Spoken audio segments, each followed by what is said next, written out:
আমাদের এই দেশের একটা দুঃখের বিষয় হলো সত্যিকার ইতিহাস আমরা কখনো পাই না। সরকার বদল হলে ইতিহাসও আমাদের দেশে বদল হয়ে যায়, এটা হলো সমস্যা। 1947 উপমহাদেশে মূলত আমরা লড়াই সংগ্রাম করে ভাগ হই নাই।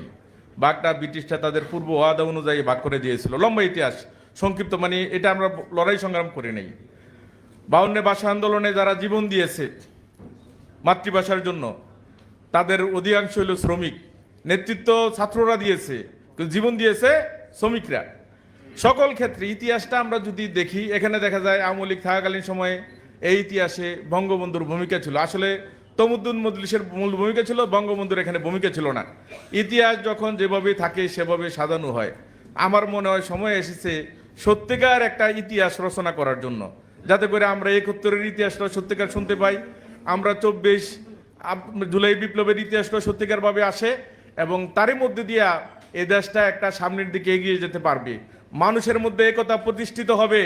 যারাই এরকম গাদ্দারি করবে তাদের শোচনীয় পরাজয় হবে ইনশাল্লাহ সামনের দিকে। কিন্তু আমাদের দেশের দুঃখের পরিতাপের আর একটা কথা বলে দেই। আমরা কয়দিন আগে নির্বাচন করলাম 12 ফেব্রুয়ারি। জনগণের কথা, জনগণ বলে বাংলাদেশ জামাত ইসলামী সহ 11 দলীয় জোট ক্ষমতায় যেত এবং নির্বাচনে বিজয়ী হয়েছে। ক্ষমতা দিয়ে দেওয়া হয়েছে আরেক দলের কাছে। এটা মানুষের বাস্তবে ধারণা, এটা আপনি বলতে দিতে পারবেন না। 2008 সালে ধারণা ছিল বিএনপি তার জোট ক্ষমতায় গেছে, কিন্তু দেয় নাই, ক্ষমতা দিয়েছে আওয়ামী লীগকে। এই যে ধারণা, এই ধারণা যদি এরকম বলবৎ থাকতে থাকে সামনের দিকেও, দেশের জন্য এটা ভালো নয়। আমরা বলি যারা এই কারিকুলামের সাথে জড়িত থাকেন, আমি মনে করি জুলাই বিপ্লবের কথা স্মরণ করেন, এ থেকে শিক্ষা গ্রহণ করেন।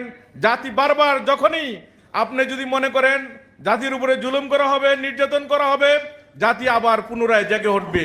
আপনি যদি মনে করেন এই দেশটাকে আবার পথহারা করবেন, যারাই চিন্তা করেন আরো একটা দেশের ভিন দেশের গোলাম বানাবেন, এই দেশের মানুষ তৌহিদি জনতা বেঁচে থাকতে এটা হতে দেওয়া হবে না ইনশাল্লাহ।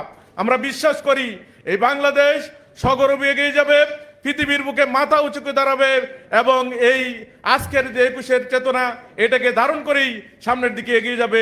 আল্লাহ হাফেজ। বাংলাদেশ জিন্দাবাদ।